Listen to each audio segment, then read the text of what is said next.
So, hi guys, welcome to my vlog. Kaka-vlog ko lang, ngayon lang ako nakapag ng vlog kasi wala sila dito. Oo, nasa Hong Kong na tayo. At ito, idea ko lang to sa mga paparating dito, papunta dito, lalo na pag walang budget talaga. Guys, magdala kayo ng mga personal needs ninyo, yung gamot, yung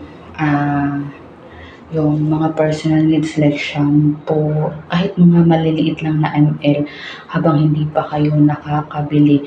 Kasi, alam nyo, dollar dito guys, tapos hindi pa natin alam kung anong magiging, anong mapupuntahan natin ng mga amo kung magbibigay ba sila o hindi. At ito din, tandaan nyo ha, hindi uso dito sa Hong Kong yung breakfast.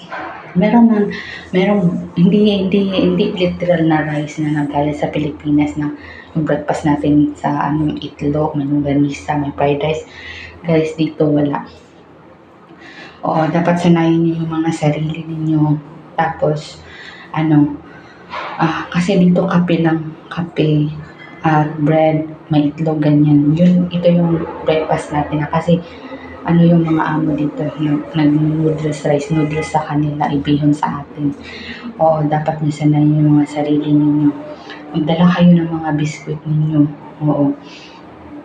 Pwede yan, basta naka-check-in, hindi sa hand carry ninyo. Kasi need nyo yan dito, kasi pag nagutom kayo, oras na magutom kayo, while nagtatrabaho kayo, may madudukot at madudukot kayo. At ito din, ipalalagay nila yan sa kusina nila. Magtago kayo, huwag kayong magsabi na may biscuit kayo sa bag ninyo para pag gabi, pag nagutom kayo, kakain kayo, huwag niyong sabihin sa kanila na meron kayo.